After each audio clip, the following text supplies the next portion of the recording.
If you've been in the K-pop fandom for more than 5 minutes, you've probably encountered the strange world of parasocial relationships, a realm where fans feel a deep, emotional connection to idols who don't even know they exist. It's the psychological equivalent of trying to date a cardboard cutout, but somehow convincing yourself that it's a real, two-sided romance. The K-pop industry has mastered the art of crafting these relationships, and while fans may argue it's just innocent fun, the reality is that parasocial relationships can be toxic, delusional, and downright bizarre. First, let's clarify, a parasocial relationship is a one-sided emotional bond where one person, usually a fan, becomes deeply invested in another person, like a K-pop idol who is completely unaware of their existence. In simpler terms, you love them, but they don't know or care that you exist. These relationships become cult-like in K-pop because the industry actively encourages and monetizes them. Fan service, V-Lives,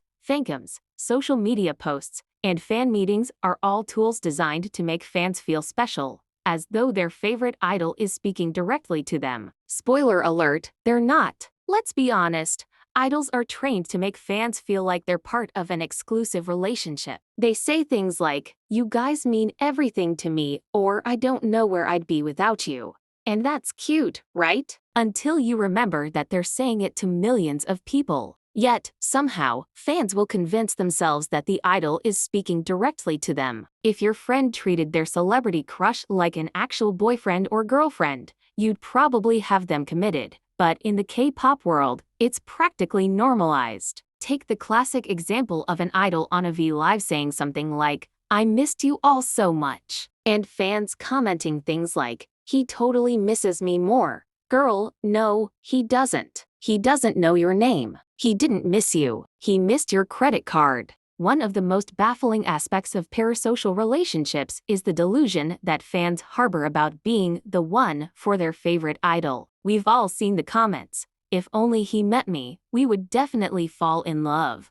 Or, "I'm saving myself for when I marry my bias." Honey, please. Your bias is currently dancing in front of a stadium filled with tens of thousands of screaming fans. He is not thinking about you and your imaginary wedding. What's worse is when fans get possessive, as if any romantic or social interaction the idol has outside of the fan bubble is a personal betrayal. Remember when EXO's Chen announced his marriage and the birth of his child? Fans lost their minds, and some even demanded that he be kicked out of the group. Why? Because in their heads, Chen belonged to them. How dare he fall in love and have a life outside of EXOL's fantasies? This is the dangerous side of parasocial relationships, where fans start to believe that they own a part of their idols' lives. Parasocial relationships don't just affect individual fans, they can take over entire fandoms. Some fandoms take the relationship between idols and fans so seriously that it becomes almost cult-like. Fans dedicate themselves to defending their idols, promoting them endlessly,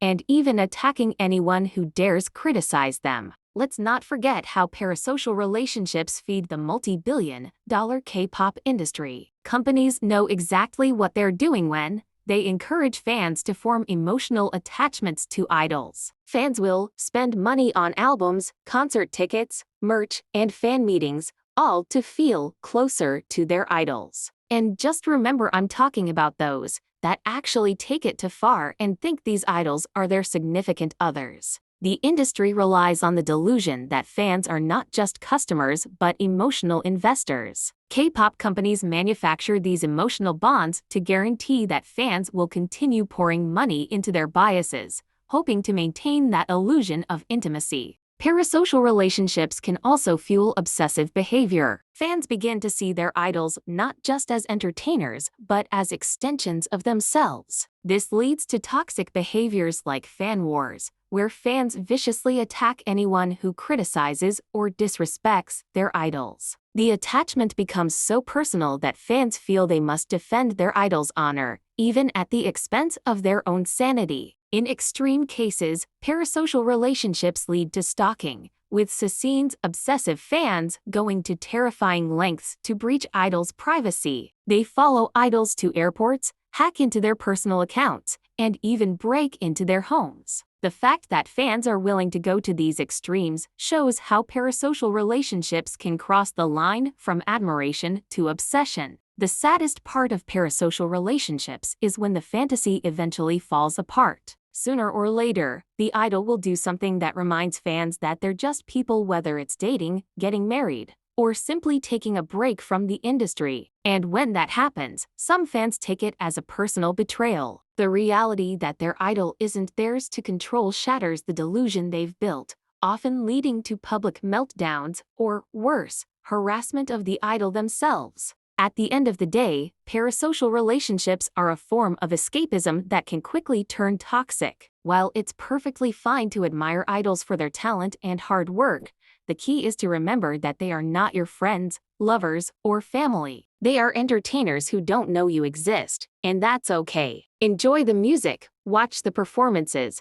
but keep your wallet and your heart in check. Parasocial relationships may be part of K-pop culture, but that doesn't mean you have to fall into the delusion, because at the end of the day, your bias isn't thinking about you, but they'd probably appreciate it if you thought about your own sanity for once. This is the end of today's video. Please feel free to leave your opinions in the comments section below. Thanks for watching and have a great day.